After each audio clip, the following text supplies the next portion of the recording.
Maloi lau mali e ho e ki mulele e tonga ko tonga pe fie ki tanitani le ki mo tolu ki mo unia ngongo mele te o tonga uluang ki miwa kai o mafo ki televisione tonga ki he hoani. Wakai ki ngahi ulu ia ngongo le ko ti he tauni he potunga e polisia e fuafua toko taha ki malolo ko e tomi ha feitu maalunga ya feitu u fapuleanga. Famu onia lea pau e palemia hua kawa miliku me ampastoa siapani kia tokoni nau tau tai fe unga mo paanga siapani pe iene e te au ni manoa miliona. Pea whawhawhua ki he kau pāses e ni mangi au tupu te nau tu utai tongani i he pule lulu e wiki ni mi Australia manu sila. O ku te epe me ngahi mo ke he ana yangi whatahi me tawakai ki he whamuitami malae o i sipoti pe whoki ki he tu unga o i ea. Ka koi wakai liwa eni ki he whaiki ki.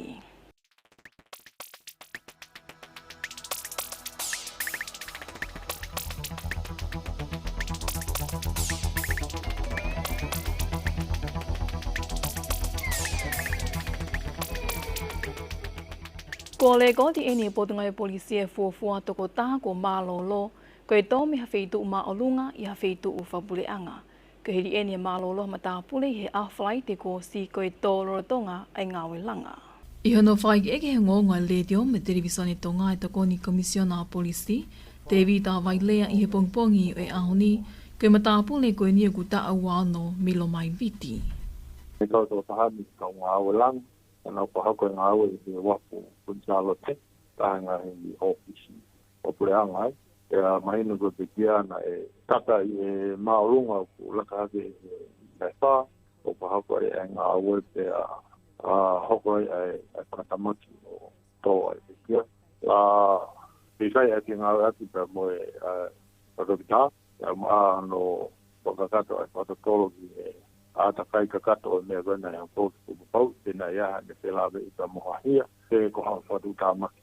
Nege ke te tuku mai ha whamatala whaiki ki whilawe i me whatu tāmaki ni, ka kukei tapo wai e vai lea ke ka kai e whanua, tau te whito ke kau ngāwe langa ke whapapau i o kunau toi toka ngange mo mui pau, ke tūtu uni ki he malu moi hao e kau ngāwe langa.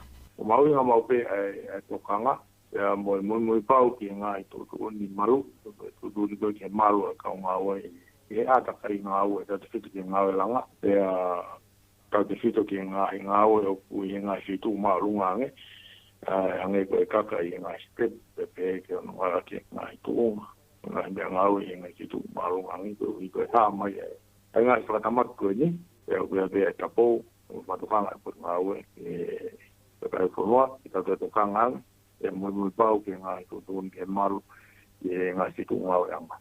I e rotoni ku ke i hoko hokatu pe ai whatatolo i kau polisi ke tupu anga mo i nā tūla whakatu tāmaki i ne hoko.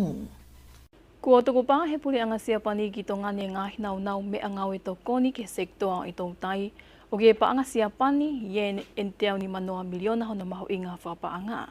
Na e whamonia i he whaosinga e wikea e ki palemia hua kawa me liku me ampastoa siapani His Excellency Munenaka Kensaku ki alea pau whaaki mai o i tō koni i koe ni. Mai whanua tū pola, mai whaiki iki. O ku whatau mu ai toko ni nau mea ngau e koe ni, ke whakaivia e whangakea ke ngahi ngau he potunga e tautai, hiri e mo ngāwhi he ataha ni mao sānuari.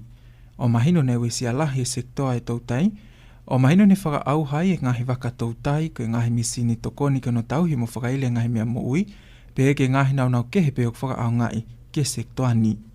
O ko mātu unga i toko ni koe ni o whatatau ke mea ampastoa siapani His Excellency Munenaka Kensaku mei he mahino kua o ke pesete e tolu noa o i toko lai whaluk fua o tonga ni o ke ai hona o kaunga ki o seni. O te tau pei he tautai ke mau mea toko ni whakatau whalot whanua mo whakakomesiale. I he whamatala i toko ni pule lahi o i potunga i tautai toke tā siola a mali. Koe ngahi mea ngau e koe nio ku kau kia i e mea lele, koe waka tautai, koe misini ngau e mwena nau ke he pē. O ki kai ke toki toko ni ene pole anga siapani ke sektoa e tautai, pe he ke ngahi ngai whalakalaka hili e loa he atahani mao sānuari. Ka ne sei pē ngahi toko ni kehe o whawhau he polokalama ngau e ke he pē, o ka wai e langa e whale ngau e ma e tautai he tautahi wa fitu. Ne whamalo ia e pare e mia, o ka meliko e tupā siapani ke whapaanga e ngahi nau mea ngau e koe ni, o whiunga hona mahu inga whakapanga mo ieni siapani e te au ni manoa miliona. Ai e toko nia ki ono langa hake o e hao mo e malu e mea mo uio o seni, pe he ki ono hiki hake e tu unga e ekonomika e whonua. Ko itu pa ini siapa ni kena fa pa anga ngahi nau me ngawen hili hono fa hua te prelahi e tautai to kita tu ikol ngahau hala fihi ki he sekretari pule me sekretari ke kabineti me kau ngawe office palemia pe he ki he potu ngawe ki muri. Ko e polo kalama fe fa mo aki ko ene to koni ko ni de ta ki pe ia e he potu ngawe tautai. Mai no foki ne me heni ba mo e ki minister ki he potu ngawe ki muri ono pol fikita mo loa uto ikamano ke pe he ki he eki tokoni pale mia po as matailete pa minister ke potungai ke ngai faloto fonua ko sengsta saulala mai ngongo le te o me televisione tonga pa me he office fa pule anga ai pule anga pa me he St George building pa me loto no kalofa ko vai fonua tu pola o ku foke ko ngalahi fa na wa ko lauto hi pule anga ia honi kilo kiako ai o kamata me he ako toka mua ke kalasio no ko hiria ai tutu uni me he pule anga. Ke ngahi pia ko lauto hi ko ini ku kau kei ai konga o tonga tapuni wawao moha apai. Senorita tui vai me whakaiki ki e tala noa ko ia. Ko tonga tapuni ko apia ko lauto hi pe o ewe ki. I wawao ko ngahi apia ko lauto hi o tu motu lalo ai ku kau kei a kapa whale vai o tea mo taunga. Pehe ke vai whanoha apai ko ngahi apia ko lauto hi pe o ngahi o tu motu iki o kau kei vai hake wa o tu motu mo o mua mo e vahe lulunga. Ko e toenga ngai ako anga lauto hiau te eki ke iai hataimi pau ke foki kilo kiako. Nai talo hano loka i whafunua tongani Februeli ko uhiko e mafola COVID tahiwa, me foki e pe ai ako o whakahoko mei api, kai whakafou i he letio, interneti, me ngahi nau pene e tu whātu mei he ngahi api ako takitaha. Ko e ko ngā eni ahono toka ngai kina lo ngai whānau, ko e uhine te eki ke huhu malu i e tau nima ke tau tahataha. Na e mauwhenga maalia tongani ke tokoni me ngai whanua i toa pule anga, i ono whaaki me ngai huhu malu i ke ngawe akia ke longa i whanau. I epelele e peo ta unine ka mata huhu malu i COVID ta hiva longa i whanau ta unima ki he tahataha, i he whakatau mua ke malu i e nau mo ui me he COVID ta hiva. Kai ke he kololo tongani ko hau ke pesete whātolu e huhu uluaki ma ai longa i whanau ta unima ki he tahataha, pia peseti e tolu ai huhu hoani. I he whamatala kua tuku mai me he potungai mo ui ko i he pesete hiva walu e huhu uluaki ai tau taha aua ki he taha fitu, pia pesete hiva taha ai huhu malu i hoani. Mai ngonga le tio me televisione tonga, ko Senorita tui vai. Ogu i kai ha whaito o pe whi akau ki whasisi pe whaito o ake maha ki e horo tamaki me loto ngalo. Ka kuta pō me he toke tāmata o tau ke whale i ke mo uilele o e atamai toke tā i tuini mau. Ke toi toka ngange ka kai e whanua ki he nau tuunga mo uilelei. Ke heri eni hono whakai ke eke toke tā mau e he ngonga le te o mo televisione tonga i he pongi o e ahoni. Pe he toke tā mau ke mahaki ko eni o he horo tamaki mo i loto ngalo. O kulahi taha ke mau he ka kai matu o tuange ta ono ni maki o lunga. Ka aku ka mata e liliu ko eni me he ta o whangu furutupu ki o lunga. I ene pe he le wau ta powai toke tā mau ki he ka kai e whanua. Ai mahu inga ke toka ngai kina e mo uilelei ho nau mafu. He ka wesia ai mafu ke wesia ia mo i whakakau e ata mai o hokwai ai hoholo tamaki mo i loto ngalo. Ko e loto ngalo foki o ku lahi mahe taimu ki te tau motu ai. A tau pehe me ngai whakatotolo ko i tua pule anga. Ko kakai ko ta ono nima ko whai ki olunga malok peseti e walu pe peseti e hiva kakai ko ia te no hausia loto ngalo. Pe koe mahu inga foki na hau ko CV o hao tala ke tau ilo pepe o ku hoko ngahi ririu ko ia o nau atamai ko inga ke whai hatokoni ki ai. O kui kai ke hawhai to o ia ki he timensia pe ko alasaima. Ai ku mahu inga lewa ka poka ke hawhai to o ku pau lewa ka tau whai ngai ke oa toi hoko mai ai ngahi ririu whaka atamai ko ia. Pe koe ngahi risk factors ko e o mahu inga, ko ngahi mea ko ku lelei ki hoto mafu, ko ngahi mea pe o lelei ki hoto atamai. Ai ke tau tokanga taha pe ki hoto anga koe tau kai, whakamalohi sino, tu ke iftapaka, tokanga ke toto maolunga mo e suka. He ko ngahi ririu ko hoko koe o tau sino, o tau te fitu ke tau mafu, ko ngahi ririu le vaia o ku hoko e ngahi ririu ko he atamai. Na ne behok pese te ongo furu ki o lunga i ka kai unau mau e horo tamaki me loto ngalo i ka kai matu o tua pe kau torikili ka. Ka koe wha amatu ki tā mau ki he kau tauhi o ni ihi o unau mau koe maha ki koe ni. Ai mau inga ke toi lahiang e nau kātaki me nau mo ui o wha I he mahina o gai e ngahi whito ke aki he taimi ku nao nofo pe wheo hea me kau tō lika tau te whita ki te nao tolu ku nao mau ai maha ki i koe ni. Pe o mahu inga o pito ke tau hi pe tau tolu a nao tolu. Pa tau tokoni mo tau hi ke kau tau hi. Tau ku whainga taa o pito ai tokanga koe ke toko taha ku loto ngalo. Ko le ke kau tau hi ke tau kata ki lahi. O kai ki nao pule e nao tolu ngai le diu kou koko. A toko taha ku e sia koe loto ngalo. Kai ke ko toki tā e tuini mao ni kau ia he kau whalau mai mi no usila i he timi ngawe me kau taha e toki tā mi Pasifiki, PMA ko ia ino usila. Ke nau ngawe ke ngahi palopale ma whilawe i me mo ui, ai o kune wesia e ni i he kakai o tō ngani me he pā e mo ngā whihunga tonga hunga apai i e aho tā ni mao Sanuali.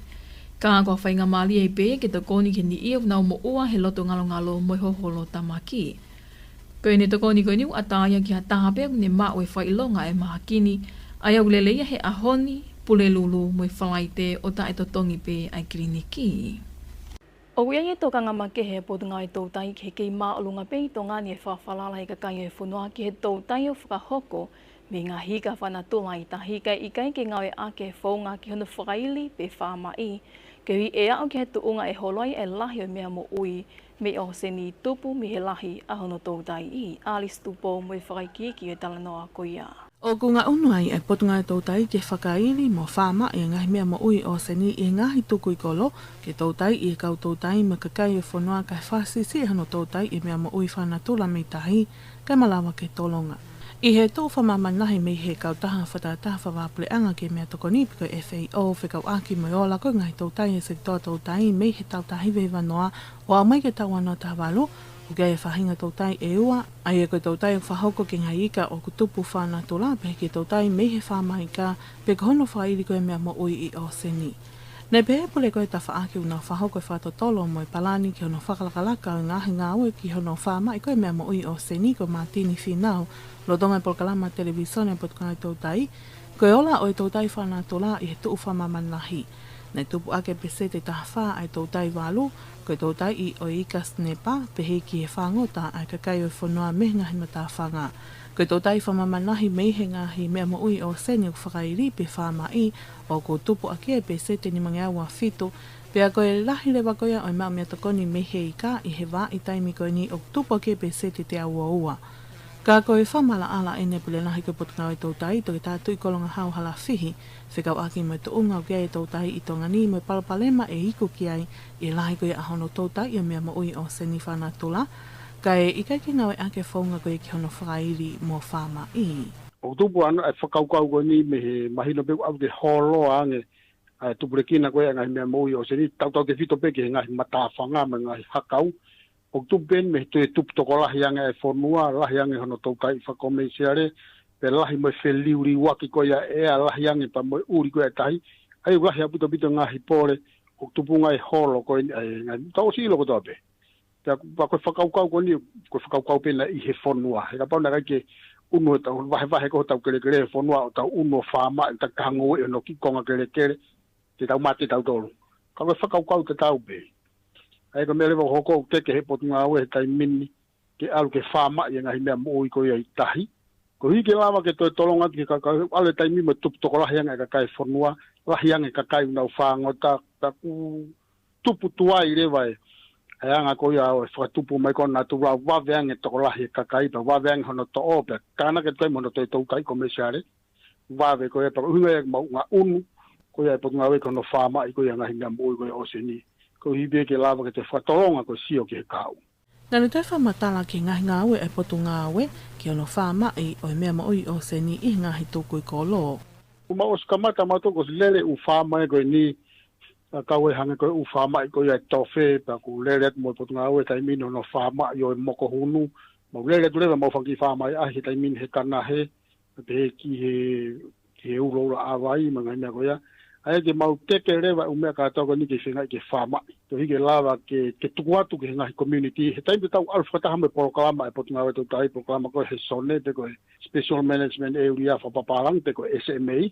mau tu fa ke ta penge tu fa ke propura ke ngai ko ko yo se mei ko hike lau ke fa mai ka ko ni tu ko tai mini mau le ya te ngai upolo kalama ko ke teke ke to kon ni pe ke anga ko ya o fa tu pu ko na tu la ke lau ke fa la to fi ma ko ye ngai me ko ta mi oseni Ko e palani whatau e tau le potunga tau tai ke hoko hoko atu hono whakalgalaka mo whakalahi e ngai whainga maalie I hono whaama e ngai mea mo ui o seni, pia ko osi ka mata hono whaama I nautoka me ngai wheituu I he wahai haha ke. Ma ai ngongo ai letio mo I televisione tonga, ko au Alice Tupou. O kua manake tu o tai tonga ni he aholua ki o sune e kau pāsese e toko ni mangiao fitu ni mawhakatoa minu usila mo Australia. Ko e kei hoko hoka tupe eni e polo kalama ai puleanga kena whaafoki mai hatau kai ngā tonga tuku wakai dua puleanga, talu mihino tātā pune ngai kau a whanua koe uhi koe COVID tāhiwa. I e whamatala ko tuku mai mehe pule lahi e pulu ngai Meidek Paola Mau, kei kau pāsese koe ni e tahi whakorontini pe ki nao tolu I makeke kupe simo tanua. Nā ne pēu ki ai pēmui ni I he tahi whakorontini pe ki nao tolu I he nao ngahi api na whoanga. Kei kau pāsese koe ni e whakakato toa I nao sivi COVID tāhiwa ki mua he hoa e wawha, pena toki wholau mai ki tongani. Kei ke he ka matai pehi e kau pāsese ni mangi au tupu koe ni ai aho pe e nima o e wā I taimi e tau he whakorontini ai ki nao tolu, o whatatau eni ki he mea ai e ki pale mea I whataha whamui me kau whaiangongo e aho taha walu o e mahina ni. Pea ko te eki whapapau I pe e tangi e whafunga kakai o tonga tāpu hongo fulu, pale mea mālolo whai whikau tuki tāpo hiwa tēne toa, hiri ana whahalaya I he whamaonga lahi, he whiawhi whalai te ui ke kōsi.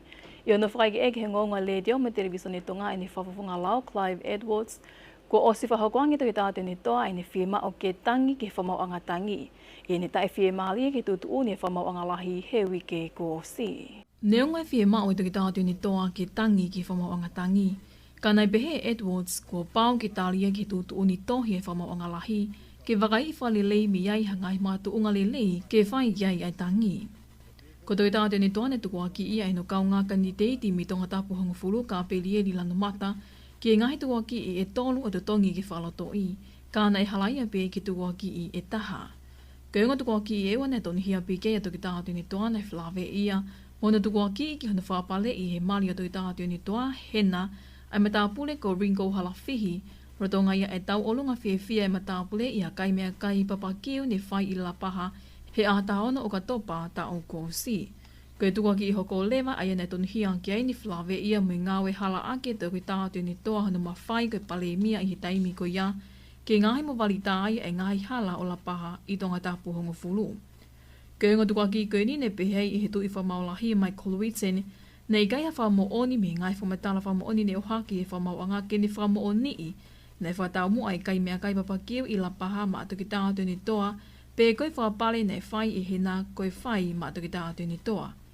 I he tukua ki I whilawe I me ngai hala aki atu ki tātu ni toa hano mawhai ke ngahi ai e hala o la paha I tonga tāpu hongo fulu, nei pehe I tu I whamaulahi Whitten, nei gai la waia e mamahi mo I ne whawhonga lao, David Corbett, o whamooni I e tukua ki I koe ni. I kai ngā tāine o swaha pe he taki he programa ngawe ko eni he taimi ko ia hekso fifita. Nā e teki pe ha taimi ke whaitut unia nge to ki tātu ni toa ka nau tolu ke whakakato e ngahi hala I la paha pe ko tonga tapuhongo fulu ki mua I he whili. Nā e whaha e fifita ki he whamawanga, ko ia pe ia kune li liu holo e nau taimi ngawe ki hono walita e ngahi hala pule a ngā, ke hi e ula ki walita e halaia e ngahi kolo ko stotongi kakato e nau pe seti ni manoa ki he walita.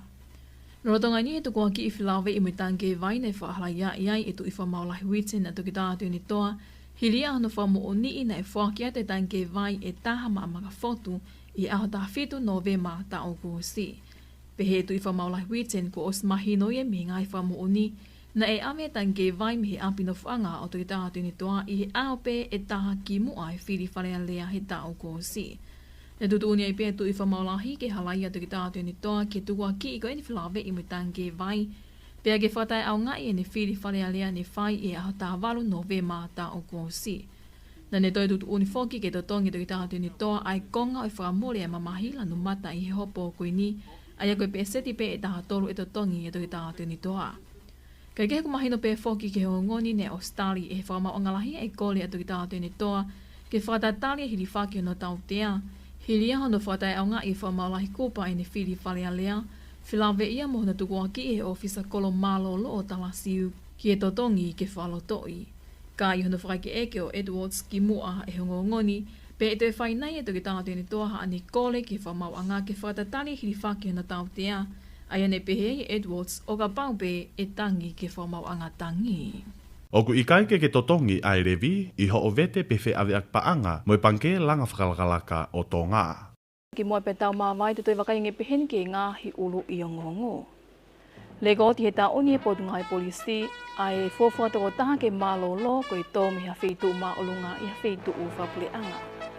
Whamoni alea pau e pale mia hua kawa me liku me ampastoa siapani ki hatokoni nau tō tai te unga mo i paanga siapani pe iene e te auni manoa miliona. Pea whawofo ke kau pasese ni mangi au tūpute nau tu utai tongani he pule lule wikendi me Australia o New Zealand. Koe ka kata e pea mo uni ngongo me le te o tonga ulanki me wā ka mawhaka televisione tonga ke Hawani o kia e whaamne au tāki le le ko tonga pea ngahi ngongo ni kila te whāle ko tonga pea. Whamalot ki tau kei whi au mai, kauli liani polu tele ka mō mea.